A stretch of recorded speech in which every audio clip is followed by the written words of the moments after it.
Does anybody remember what Jesus' profession was, what his job was before his public ministry?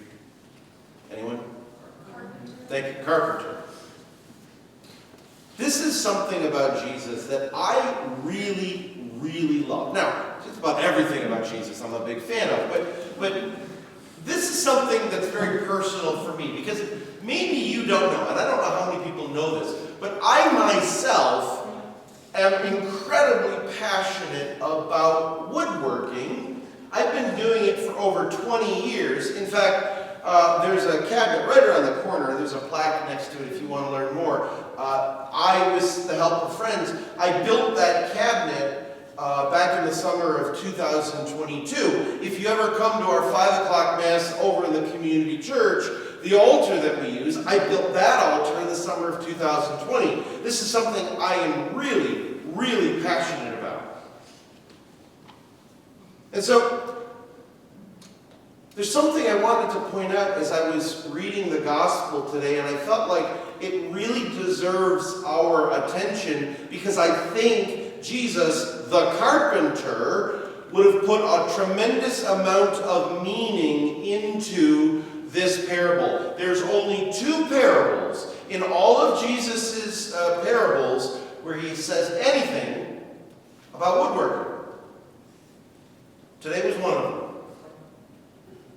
Why do you pick the splinter out of your brother's eye when you yourself have a wooden beam stuck in your own? Now, how ridiculous of an image. It's obvious that we can get splinters in our eyes or splinters in our hands, but a board, a beam stuck in your face? That's absurd. And so the image, for anyone who's a woodworker or anyone who has any concept of construction, right, that's something worth a good chuckle. Because a splinter in your eye is one thing, but then a 2x4 sticking on your face, it seems silly. But that's exactly what Jesus is talking about today. So let me make an observation that I think Jesus would have understood, and maybe it can help us understand this. There is, when it comes to wood, when it comes to woodworking, there is a lot of different types of wood. If you were to go to the hardware store and just pick out some 2x4s, you'd have probably at least 4 different options. Yellow pine, white pine, spruce, or fir. That's how many pine trees there are just at the hardware store. We love our oak trees here at Elon. Well, there's all kinds of different oak trees. Red oak, white oak, black oak, live oak, pin oak. That's just 5 of them. There's about 26,000 other varieties. Maple. You got soft maple, and you've got sugar maple. Sugar maple is where we get maple syrup from. Ash, hickory, cherry, basswood, sassafras, apple, you name it. There is wood for every variety of tree, and that seems obvious. Now, my favorite, in case you're taking notes, walnut.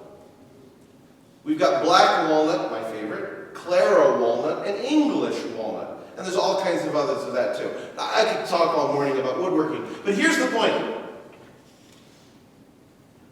Every type of wood can provide a splinter. And every type of wood can provide a board.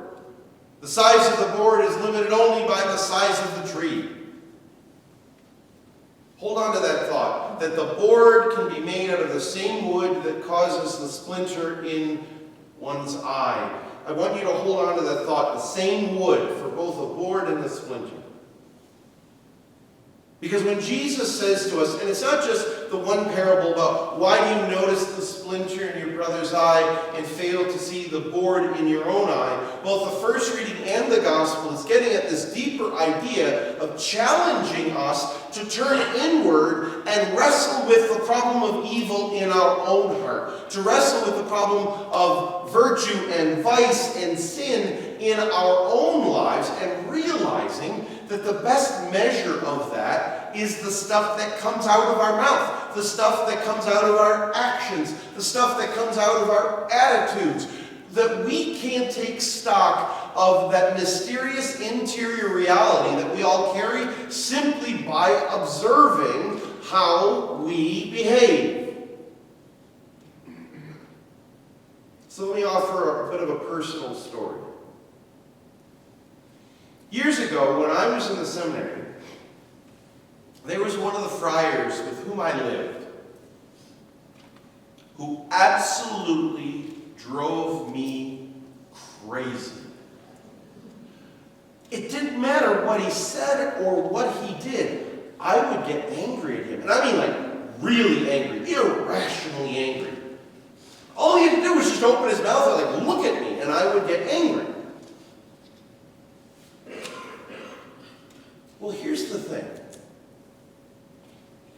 You see, my whole life, my probably single greatest struggle with sin and vice is my pride. I am one of the most arrogant people I have ever met. I have an ego far bigger than every other part of my person.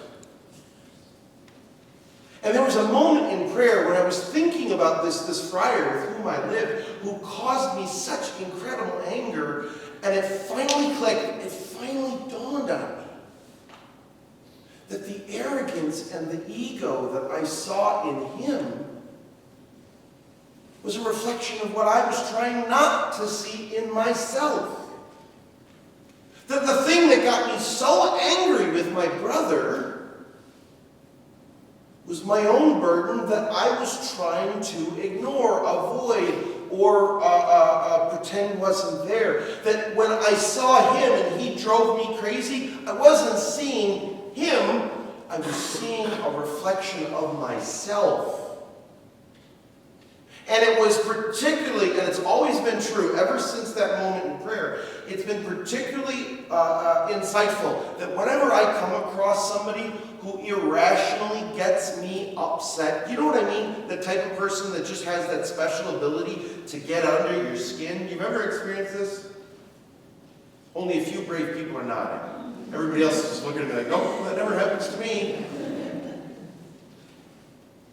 I've come to realize that whenever we encounter that, the reality is that the deeper spiritual wisdom is that we're not really seeing them, rather we are seeing in them what we are trying to avoid in ourselves. Our own weakness, the fullness of our own heart is being displayed in another when we see it in them, and that drives us crazy. This is the challenge of the splinter and the board. What we see in others that drives us crazy is what we ourselves are trying so hard not to acknowledge in ourselves. The needs we have for conversion, the needs that we have for grace, the needs that we have to grow and rid ourselves of sin and evil, we tend to see in others, and it drives us crazy. And so this can be one of the single greatest spiritual blessings, if we just have enough wisdom to be able to accept this reality. If we have the wisdom and the humility to be able to allow those people who drive us crazy to be our greatest teachers of virtue. When we allow them to teach us what is broken in us, because we're not really seeing them, we're seeing the reflection of our hidden side, then we can really grow. Because what Jesus said is true. We so often want to start picking splinters out of other people's eyes when, in fact, we, I know I do, have a board sticking out of our own face. And this is the point.